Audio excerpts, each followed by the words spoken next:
বন্ধুরা, ভারত সবসময় হুমকি দিচ্ছে বাংলাদেশ দখল করার। ভারতের শীর্ষে থাকা রাজনৈতিক নেতারা এবং ভারতীয় গণমাধ্যম সবসময় বাংলাদেশকে ভারতের অঙ্গরাজ্য করার হুমকি দিচ্ছে। কিন্তু আসলেই কি ভারত পারবে বাংলাদেশকে দখল করতে? কেন ভারতের রাজনৈতিক নেতারা বাংলাদেশকে দখল করার হুমকি পর্যন্ত সীমাবদ্ধ থাকছে? তাহলে কি তাদের কোনো কমজোরি সাইট আছে? তা জানতে হলে আজকের এই ভিডিওটি সম্পূর্ণ দেখতে থাকুন। ভারত বাংলাদেশকে দখল করতে আসলে প্রথমে বাধা হয়ে দাঁড়াবে বাংলাদেশের বিজিবি। এটি বাংলাদেশের বর্ডার গার্ড নামে পরিচিত। বাংলাদেশ ভারতকে দখল করতে হলে এই বিজিবি গার্ডকে পরাজিত করতে হবে, যেটা খুবই সহজ কাজ নয়। কারণ বাংলাদেশের সেনাবাহিনীকে পরাজিত করতে হলে ভারতকে 25 থেকে 30 ডিভিশন সৈন্য নিয়ে আসতে হবে। কিন্তু ভারতের কাছে সৈন্য আছে মাত্র 40 ডিভিশন, যার মধ্যে 7% সৈন্য রয়েছে ভারত এবং চীন সীমান্তে। অপরদিকে পাকিস্তান সীমান্তে রয়েছে প্রায় 30% সৈন্য। বাকি 10 ডিভিশন সৈন্য রয়েছে অন্যান্য রাজ্যগুলোতে। এছাড়া ভারতের বিভিন্ন প্রান্তে তাদের সৈন্য ছড়িয়ে ছিটিয়ে রয়েছে। আর বাংলাদেশকে দখল করতে আসা মানে নিজের পায়ে নিজে কুড়াল মারা ছাড়া আর কিছুই নয়। ভারত বাংলাদেশের মধ্যে যুদ্ধ শুরু হলে বাংলাদেশ সেনাবাহিনী তার ক্ষমতা পুনরায় ব্যবহার করার সুযোগ পাবে। কারণ ভারত ব্যতীত বাংলাদেশের অন্য কোনো শত্রু রাজ্য নেই। শত্রু রাজ্য তো দূরের কথা, বাংলাদেশের কোনো প্রতিপক্ষই নেই। বাংলাদেশের সীমানার কাছে ভারত এবং মায়ানমারের সীমানা কেবল রয়েছে। তবে মায়ানমার তার গৃহযুদ্ধে লিপ্ত থাকার কারণে বাংলাদেশের সাথে ভুলেও যুদ্ধে জড়াতে চাইবে না। তাছাড়া বাংলাদেশের আপাতকালীন নিরাপত্তা সংস্থার প্রায় 68 লক্ষ প্যারামিলিটারি রয়েছে। বর্তমানে বাংলাদেশের আনসার বাহিনী পৃথিবীর বৃহত্তম প্যারামিলিটারি ফোর্স নামে পরিচিত। বাংলাদেশের আধা সামরিক বাহিনীর সংখ্যা প্রায় 68 লক্ষ। আনসার বাহিনী যুদ্ধের সময় বাংলাদেশ সেনাবাহিনীর সঙ্গে যোগ দেবে। সেই সাথে বাংলাদেশের 16 কোটি জনগণ এবং ভারতের বিপক্ষে যুদ্ধ করার জন্য ঝাঁপিয়ে পড়বে, যেমনটা করেছিল ভাষা আন্দোলনে এবং 1971 সালের মহান মুক্তিযুদ্ধে। কিন্তু ভারতের ক্ষেত্রে বিষয়টি সম্পূর্ণ উল্টো। কারণ চিরশত্রু পাকিস্তান এবং চীনের মোকাবেলায় সর্বদা প্রস্তুত থাকতে হয় ভারতকে। একদিকে চীন সীমান্ত, অন্যদিকে পাকিস্তান সীমান্তের আক্রমণ রোধ করতে বিপুল পরিমাণ সৈন্য সর্বদা মোতায়েন করে রাখতে হয়। ভারত যদি চীন পাকিস্তান সীমান্ত থেকে বাংলাদেশের সাথে যুদ্ধ করতে সীমান্ত থেকে সেনা সরিয়ে নিয়ে আসে, তাহলে এই সুযোগে চীন অরুণাচল দখল করে নেবে আর পাকিস্তান দখল করে নেবে কাশ্মীর। অন্যদিকে 7 সিস্টার রাজ্যের স্বাধীনতা কর্মীরাও নিজেদেরকে স্বাধীন করার জন্য সর্বোচ্চ শক্তি প্রয়োগ করবে। তাছাড়া আসাম, মেঘালয় এবং মিজোরাম দিয়ে ভারত বাংলাদেশে আক্রমণ করতে পারবে না, কারণ এ সমস্ত রাজ্য পাহাড় জঙ্গল দিয়ে মিশ্রিত। ভারত বাংলাদেশের শুধুমাত্র পশ্চিমবঙ্গ দিয়ে আক্রমণ করতে পারবে, কারণ পশ্চিমবঙ্গ বাংলাদেশের মতো সমতল। তবে ভারতীয় ট্যাঙ্কগুলো বাংলাদেশের মাটিতে চলাচলের জন্য উপযুক্ত নয়।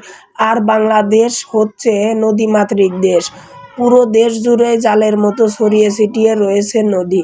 এই নদীগুলো বাংলাদেশের প্রতিরক্ষার ঢাল হিসেবে কাজ করবে। তাছাড়া এমনিতেই নদীমাতৃক দেশ দখল করা অন্যান্য দেশের তুলনায় অনেক কঠিন। বাংলাদেশের নরম মাটিতে ভারতীয় ট্যাঙ্কগুলো চলাচল করতে পারবে না। যদিও ভারত এয়ারফোর্সকে কাজে লাগিয়ে বাংলাদেশের গুরুত্বপূর্ণ স্থাপনা ধ্বংস করে দিতে পারে, কিন্তু স্থল সেনা ছাড়া একটি দেশের কোনো কিছুই দখল করা যায় না। তাই বাংলাদেশের সার্বভৌমত্ব ছিনিয়ে নেওয়ার শক্তি ভারতের জন্য অতটা সহজ হবে না। 2001 সালের যুদ্ধে বাংলাদেশের সামরিক বাহিনী বিপুল সংখ্যক ভারতীয় সেনাকে হত্যা পর অনেক বিশেষজ্ঞ ভেবেছিলেন ভারতীয় সেনারা হয়তো আর্টিলারি দিয়ে বাংলাদেশের কিছু পোস্ট দখল করার চেষ্টা করবে, কিন্তু ভারত সরকার সে সময় তেমন কিছুই করেনি, আর হয়তো ভবিষ্যতেও সামরিকভাবে তেমন কিছুই করতে পারবে না। তাছাড়া ভারত এমনিতেই ঝুঁকিতে রয়েছে। আর এমতো অবস্থায় পূর্ব দিকে যুদ্ধ করার মতো ভারতের তেমন ক্ষমতা নেই। তাছাড়া ভারতের মাথা ব্যথার অন্যতম কারণ হচ্ছে বাংলাদেশের নৌবাহিনী। 2024 সালের প্রবাল ফায়ার পাওয়ার এর র্যাঙ্কিং অনুযায়ী বাংলাদেশের নৌবাহিনী পৃথিবীর অন্যতম শক্তিশালী নৌবাহিনী সামরিক হিসেবে পরিচিত। সামরিক র্যাঙ্কিংয়ে বাংলাদেশ নৌবাহিনী পাকিস্তান, অস্ট্রেলিয়া এমনকি ইসরায়েলের থেকেও অনেক ধাপ এগিয়ে রয়েছে। সামরিক শক্তির দিক থেকে বাংলাদেশ নৌবাহিনী অবস্থান 16তম এবং সেখানে পাকিস্তানের নৌবাহিনীর অবস্থান 29তম। তবে বাংলাদেশের প্রতিপক্ষ ভারতের নৌবাহিনীর অবস্থান 7ম। সামরিক শক্তিতে বাংলাদেশ নৌবাহিনীর থেকে ভারতীয় নৌবাহিনী কয়েক ধাপ এগিয়ে থাকলেও সেটি বাংলাদেশের সাথে যুদ্ধ পরিচালনা করার এবং যুদ্ধে জয়লাভ করার মতো নয়, কারণ ভারতের সমুদ্র সীমার আয়তন হচ্ছে বিশাল। দেশটির সাথে পাকিস্তান, শ্রীলঙ্কা, মালদ্বীপ, ইন্দোনেশিয়া, মায়ানমার এবং বাংলাদেশ সহ একাধিক দেশের জলসীমা রয়েছে। ভারত বাংলাদেশের সাথে যুদ্ধ করতে আসলে দেশটির সমুদ্র সীমানা সুরক্ষিত হয়ে পড়বে। ভারত বাংলাদেশের সাথে যুদ্ধ করতে আসলে দেশটির সমুদ্র সীমানা অসুরক্ষিত হয়ে পড়বে, কারণ ভারতের সবথেকে বড় দুই শত্রু চীন এবং পাকিস্তান এই অসুরক্ষিত সমুদ্র সীমানার সুযোগ নিতে চাইবে। ভারতের পশ্চিম দিকে আরব সাগরে পাকিস্তানের সমুদ্র সীমা থাকায় সেখানে পাকিস্তানি শক্তির উপস্থিত রয়েছে। অপরদিকে ভারতের নাকের ডগায় মালদ্বীপ ও শ্রীলঙ্কার চীনের সামরিক ঘাঁটি রয়েছে। তাছাড়া বঙ্গোপসাগরের তীরবর্তী অঞ্চলে মায়ানমার সীমান্তে একটি চীনের ঘাঁটি রয়েছে। এই নৌঘাঁটিটি কোপু আইলার নৌঘাঁটি নামে পরিচিত। এই নৌঘাঁটিটি চীন সরকার মায়ানমারের কাছ থেকে 99 বছরের জন্য লিজে নিয়েছে। মায়ানমারের এই ঘাঁটি থেকে চীন ভারতের উপর নজরদারি চালায় এবং মায়ানমারের এই নৌঘাঁটিতে চীনের 7টি সাবমেরিন রয়েছে। এমনকি এই দ্বীপটি থেকে যুদ্ধবিমান পরিচালনা করার জন্য বিশাল বড় রানওয়ে নির্মাণ করা হয়েছে, যার ফলে ভারত 3 দিক থেকে পাকিস্তান ও চীনের ঘাঁটি দ্বারা ঘেরাও রয়েছে। আর এদিকে ভারত বলতে আসে আমরা বাংলাদেশকে 3 দিক থেকে ঘিরে নিয়েছি। উল্টো ভারতকে 3 দিক থেকে ঘিরে নিয়েছে চীন এবং পাকিস্তান। আর ভারত বাংলাদেশের সাথে যুদ্ধ করতে আসলে চীন এবং পাকিস্তান বসে বসে ঝালমুড়ি খাবে না, তাছাড়া ভারতের উপর হামলা করে দেবে। এ অবস্থায় যদি ভারত সরকার বাংলাদেশের উপর হামলা চালায় তাহলে বেশ বেকায়দায় পড়বে। এছাড়া বাংলাদেশের কাছে ডেঞ্জারাস অস্ত্র হিসেবে 2টি সাবমেরিন রয়েছে, যেখানে ভারতের কাছে 9টি সাবমেরিন রয়েছে। তবে বাংলাদেশের বিপক্ষে যুদ্ধ করতে হলে ভারত তার সবগুলো সাবমেরিন বাংলাদেশের ক্ষেত্রে ব্যবহার করতে পারবে না, কারণ চীন এবং পাকিস্তান সীমান্ত থেকে ভারতের সাবমেরিনগুলো সরিয়ে নিলে ভারতের সমুদ্র সীমা ও সুরক্ষিত হয়ে পড়বে। বাংলাদেশ চীন থেকে সাবমেরিন ক্রয় করতে গেলে ভারতীয় নৌবাহিনী কঠোর আপত্তি জানায়। তবে বাংলাদেশ নৌবাহিনী ভারতের আপত্তিকে পাত্তা না দিয়ে চীন থেকে 2টি শক্তিশালী সাবমেরিন ক্রয় করে।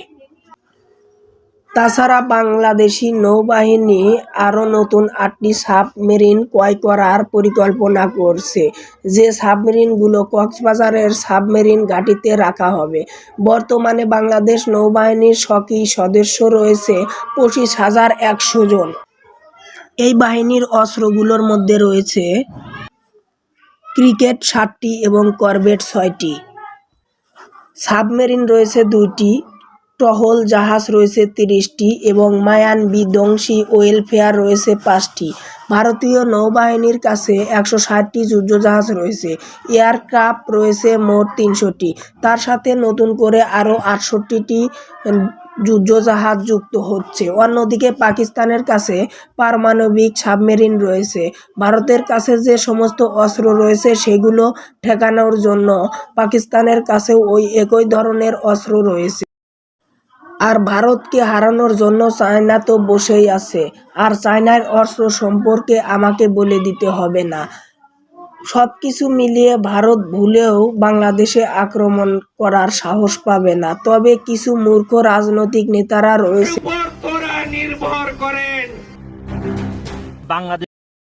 যারা ভোট পাওয়ার জন্য এগুলো বলে থাকে, আসলে তারা তাদের জনগণকেই বোকা বানাচ্ছে।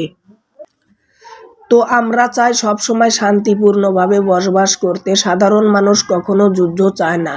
কিছু রাজনৈতিক নেতারা নিজেদের স্বার্থ হাসিলের জন্য হিন্দু মুসলিমের মধ্যে বিভেদ বাজানোর চেষ্টা করে। তো বন্ধুরা, কারা কারা নিজের দেশকে বাঁচানোর জন্য জীবন দিতে প্রস্তুত আছেন, তারা অবশ্যই চ্যানেলটি সাবস্ক্রাইব করে দেবেন। এতক্ষণ সাথে থাকার জন্য ধন্যবাদ। দেখা হবে পরবর্তী কোনো ভিডিওতে। ততক্ষণ ভালো থাকবেন।